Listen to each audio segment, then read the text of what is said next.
여러분 책 들을 시간이지연. 안녕하세요. 10분 동안 다양한 책들의 요점만 쏙쏙 뽑아 재미있게 전해드릴 윤지현입니다. 오늘은 사사키 스네오의 40살 습관 수업이라는 책을 가져와 봤습니다. 40살은 어떨까? 저는 사실 아직은 잘 모르겠는데요. 지금도 습관이 무섭다 싶은데 40살에는 어떤 습관이 몸에 배야 잘 살 수 있을까요? 셀럽이 선택한 책 듣는 10분. 30대까지는 재능이, 40대부터는 습관이 결정한다. 사사키 스네오의 40살 습관 수업을 들려드립니다. 40대는 사회생활을 시작한 지 약 20년이 지난 시점이자 회사 생활도 반환 지점을 막 지날 무렵이다. 대부분 직장인은 40대의 관리자가 되어 조직 안에서 책임 있는 위치에 서게 된다. 이 시기에 꼭 명심해야 할 것은 그때까지 가지고 있던 사고나 의식을 크게 바꿔야 한다는 점이다. 구체적으로 말하면 내가 어떻게 성장할 것인가가 아닌 타인을 어떻게 움직일 것인가를 고민해야 한다. 그래서 나는 40대야말로 이미테이션에서 이노베이션으로 탈바꿈하는 시기라고 생각한다. 하나의 조직을 이끄는 리더로서 혁신을 위한 노력을 게을리하면 나뿐만 아니라 부서도 정체되거나 도태되고 만다. 관리자가 되었다면 지금까지 해오던 일의 연장선이 아닌 새로운 세계를 만든다는 생각으로 일해야 한다. 40대는 매우 바쁘고 시간도 빨리 흘러간다.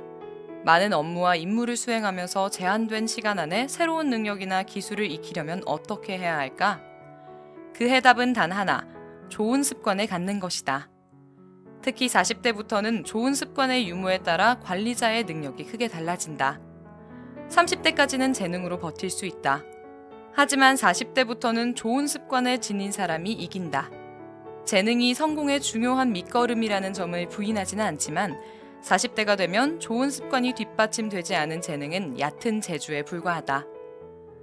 경영 환경에 따라 새로운 기술과 능력을 갖추기 위해 끊임없이 노력하고 배워야 하는데 그러기 위해서는 공부하는 습관을 지녀야 한다. 재능만 믿고 배움을 멈추면 변화에 대처할 수 없다. 40대는 일견 삶이 안정되는 시기인 듯 하지만 어찌 보면 가장 불안한 시기이기도 하다. 가정에서는 부모, 직장에서는 관리자의 책임감이 낯선 만큼 힘겹다. 그래서 자신의 몸과 마음을 챙기기보다는 가족과 회사를 위해 앞만 보고 달리기 마련이다. 하지만 이때야말로 건강을 지키는 습관을 다져나가야 할 시기다.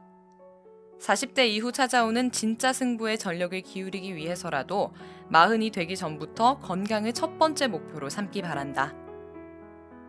이제부터는 함께하면 즐거운 사람과의 관계를 돈독히 하는 데 집중해보자. 옛 직장 동료들이어도 좋고 학창 시절 친구여도 좋다. 이들은 모두 오랜 세월 동안 희로애락을 함께한 관계라서 서로에게 감사한 마음을 가진 사이다.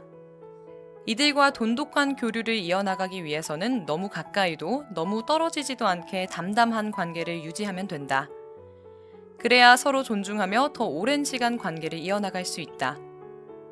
아울러 새로운 관계를 만들기 위해 너무 애쓰지 말라고 당부하고 싶다. 관계는 물 흐르듯 자연스러워야 한다. 지금 당장 내게 이득되는 게 없다고 호의를 거절하지 말고 나에게 관심을 두는 것에 감사한 마음을 갖자. 40대는 바쁘다.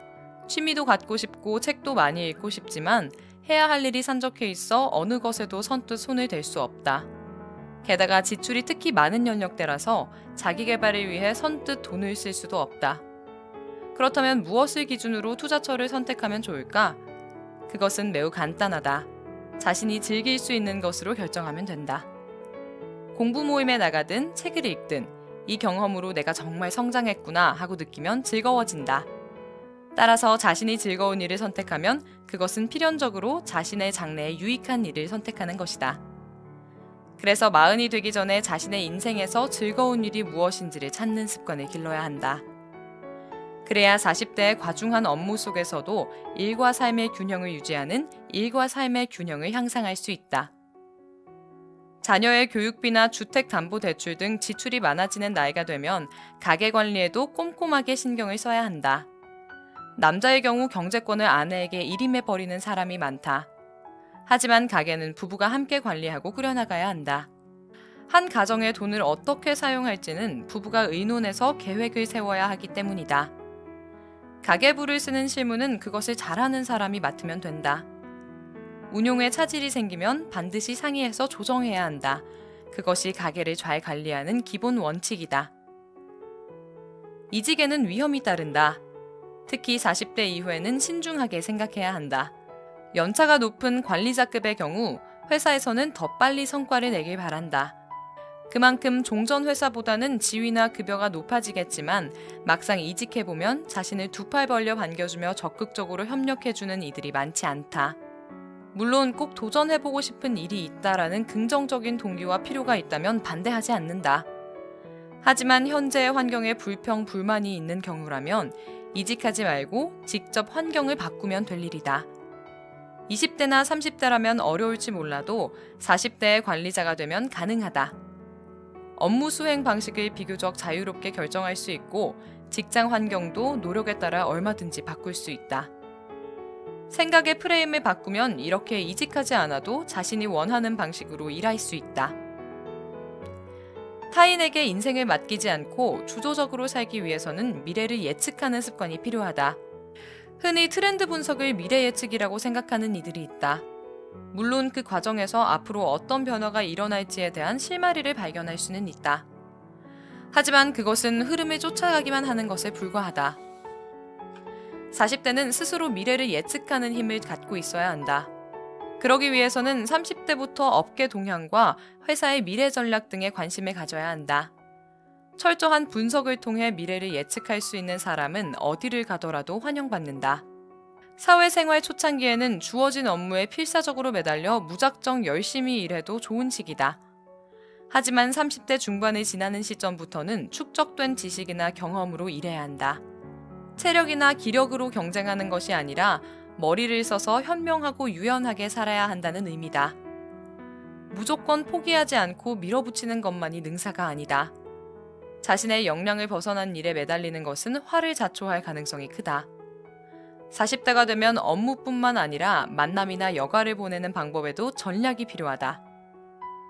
자신의 인생에서 정말로 유의미한 일이라면 모든 힘을 쏟아야겠지만 그렇지 않은 일이나 관계라면 지나치게 관심을 쏟을 필요가 없다. 그것이 유연하게 사는 방법이다. 40대가 되면 회사 내 관계를 공고히 하는 것이 업무만큼 중요해진다. 리더로 발탁되기 위해서는 사내 평가가 중요하다. 또한 관리직에 오른 후에도 사내 협력이 없으면 성과를 낼 수 없다. 리더로서 타인을 움직이고 팀 전체가 결과를 내기 위해서는 사내에서 영향력을 발휘해야만 한다.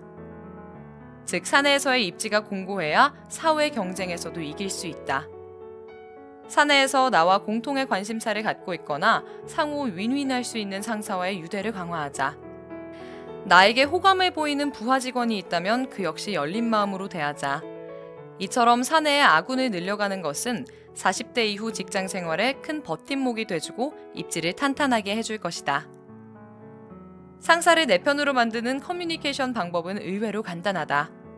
상사에게 사전에 상세하게 보고하는 습관만 갖고 있어도 된다. 이는 상사의 기분을 살피고 술자리에 빠지지 않는 것보다 더 큰 신뢰를 얻을 수 있다. 상사가 나와 잘 맞지 않는다 해도 착실하게 꾸준히 진심으로 대한다면 언젠가는 내 편이 돼준다. 그래서 피터 드러커는 이렇게 말했다. 모든 부하는 좋은 소식으로든 나쁜 소식으로든 상사를 놀라게 해선 안 된다.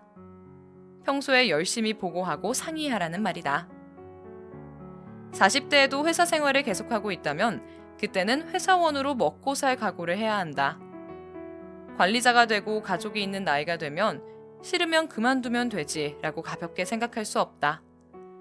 회사원으로 먹고 살 각오를 한다는 것은 때론 불합리한 일도 참아야 한다는 의미다. 그런데 무작정 참는 건 오래 할 수 없다. 그래서 참을 일을 줄이는 요령을 알려주려고 한다. 그것은 바로 상대를 잘 이해하는 것이다.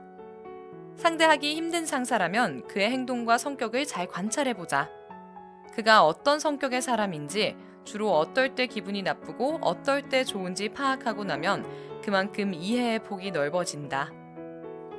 어떤 사람인지 파악하고 나면 상대가 화를 내더라도 이런 것을 싫어하는 사람이니까 어쩔 수 없지 하고 이해하게 된다.